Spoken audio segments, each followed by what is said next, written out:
আসসালামু আলাইকুম আরহামতুল্লাহ। প্রিয় দর্শক, মন খারাপ থাকলে কথাগুলো শুনতে পারেন। মাঝে মাঝে দেখবেন নিজের মধ্যে কেমন যেন একটা হাহাকার, কেমন যেন একটা শূন্যতা অনুভব হয়। মনে হবে সব কিছু থেকেও কি যেন নেই। সবার মাঝে নিজেকে মনে হবে বড্ড একা।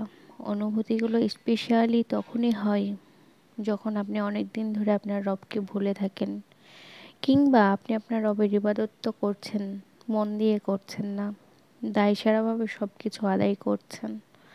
যখন আপনার রাত দিন নিদারুণ উদাসীনতায় প্রকৃতপক্ষে আমাদের সবার হৃদয়ে একটি অপূর্ণতা, একটি শূন্যতা রয়েছে। যে শূন্যতা আল্লাহ ছাড়া দুনিয়ার অন্য কিছু দ্বারা পূর্ণ করা সম্ভব না। তাই নিজেরাই এই অসহায়ত্বের মুহূর্তগুলোতে আল্লাহর কাছে নিজেকে পরিপূর্ণভাবে সঁপে দিন। কিভাবে সম্ভব? নীরবে ফুঁপিয়ে অথবা হাউমাউ করে আল্লাহর দরবারে ইচ্ছা মতো কাঁদুন। আপনার রবের কাছে চোখের পানি অনেক মূল্যবান, আপনি তো তা জানেনই।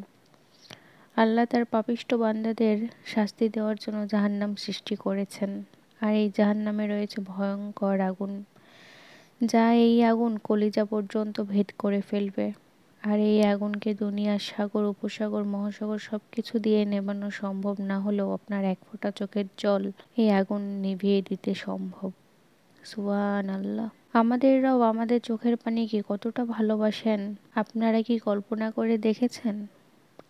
তাই দুনিয়ার খারাপ লাগা, কষ্টকর, বেদনাদায়ক মুহূর্তগুলোতেও যেন আমরা গান শোনা, মুভি, সিনেমা দেখা এগুলোর পরিবর্তে আমাদের অস্ত্র দিয়ে আল্লাহর সাথে শেয়ার করি। কারণ দুনিয়ার কেউ আমাদের চোখের পানির মূল্য না দিলেও আমাদের রব আমাদের প্রতিটি অশ্রু কান্নার চড়া মূল্য পরিশোধ করবেন, যা আপনি কল্পনাও করতে পারবেন না। ফি আমানিল্লাহ। আসসালামু আলাইকুম রহমতুল্লাহ।